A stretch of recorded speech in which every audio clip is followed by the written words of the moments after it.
That's when a man hopped inside the car, stole some cash, and allegedly sexually assaulted the young girl. You can tell the poles are all uneven and definitely not sturdy.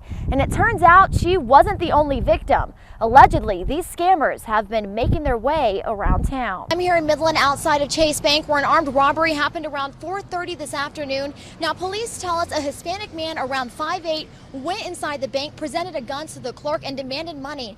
The Ector Theater has been around since 1951, and although nothing is set in stone on what the future holds, the community is speaking out about what they don't want to see happen. Programming on an update on the storm situation in Pecos. There is a mandatory evacuation currently in place from the Pecos River to U.S. Highway 285. We go live now to Kim Powell, who's surveying the damage. Kim. At least 13 people are confirmed dead in the Mexico border city of Acuña after a deadly tornado hit this morning. People here in the Permian Basin are still frantically waiting to hear from family members. Julia Dang joins us with the story. A woman is behind bars after a drug bust in Odessa. Police say they pulled her over this afternoon near her home in the 1500 block of Muskingum. We're told police found some pot in her car, which led them to search her house. Well, if you're looking for a fun family event tonight, you're in luck. The free movie in the park was rescheduled in Odessa to this evening. Big Hero 6 will be playing on the... And if you take a look, you can see debris fills almost the size of a football field. And the city says it's only expected to get worse. Tuesday morning, 2 of the tire bandits were hauled off to jail. And police say more arrests are on the way. Now, some of the victims tell us they woke up to find their car doors open, papers scattered everywhere, and their valuables gone. But Odessa police tell us all they had to do was simply lock their car. A memorial still lays near the tracks here in Marfa nearly 2 years after Melanie's tragic death. Although friends and family say they'll never believe Melanie took her own life. Tracked down a gunman after a murder last night in Odessa. Today, Alexa Williams talked to neighbors where the deadly shooting happened. They're in shock that something like this happened in their usually peaceful neighborhood. The deadly shooting happened on Tuesday night in this alley off of Del Rio Street. Now, details on what exactly happened are still very limited, but neighbors I spoke to tell me something like this has never happened on their street. Can't believe what happened here in our neighborhood. It's never happened. It's a very quiet, peaceful neighborhood. This man, Isai Salvatierra, is wanted on first-degree murder charges. Officials say he's the man who shot 24-year-old Josh Shavaria in the alley. I heard some arguing, some rumbling, fighting. Someone kept yelling, "You need to leave." Just pop. One. Just one shot. Just one shot. That's what we heard. Shavaria was taken to Medical Center Hospital by a private vehicle, and that's where he died. This is the 4th homicide of the year so far, and just one is too many. Police are still trying to hunt down Salvatierra, and they're asking for your help. Main concern right now is locating the subject. He is considered to be armed and dangerous, but at this time we're asking for the public's help in locating Salvatierra.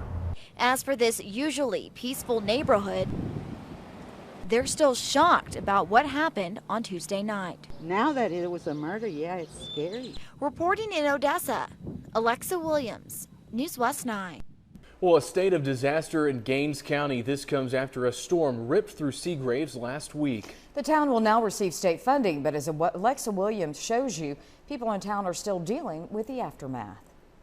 The kitchen right here is where we had a new window in there. Of course, we had to take it out, but you can see where the floor was already started buckling up. Wade Ellis is just one of many who is working to pick up the pieces after floodwaters came pouring into his parents' home last week. So the floodwaters just came into the home? It came underneath the floors, you know, from the ground up, you know, and it started pushing everything up. The Ellis family tells me this house has been in their family since the 40s, but the floodwaters came in and completely ruined their home.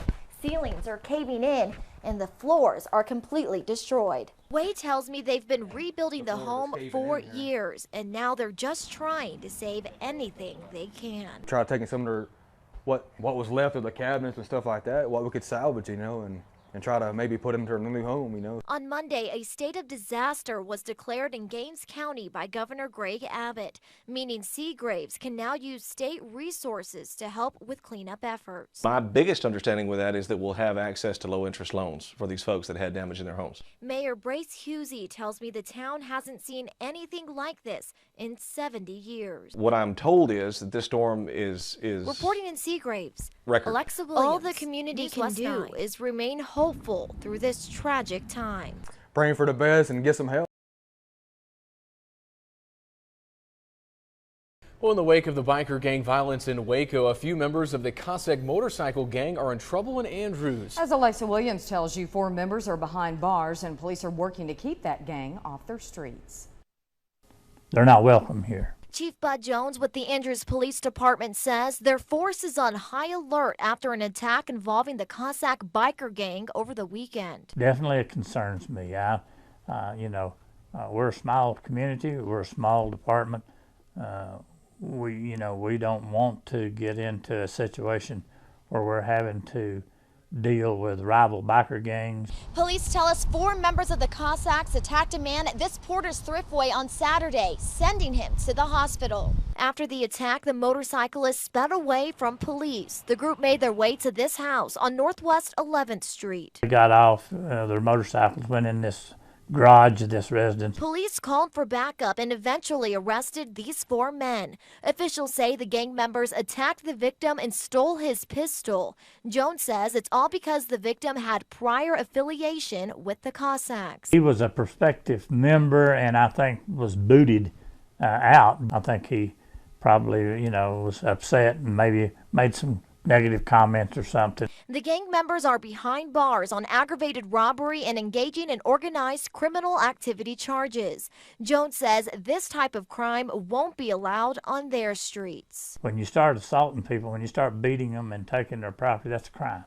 And I don't care if they belong to the Cossacks, Banditos, if they belong to any kind of a group or organization. You can't commit criminal activity. The victim has since been released from the hospital, and we're told the FBI is investigating the attack.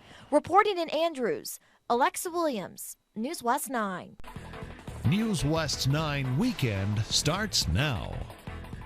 3 thieves are behind bars in Seminole after stealing a car. Around 3 yesterday afternoon, these 2 people and a teenager were stopped by police in the Walmart parking lot. The vehicle they were in was reported stolen in Midland. After the 3 were put in cuffs, police found weed and drug paraphernalia. They're all being charged with theft and possession of marijuana.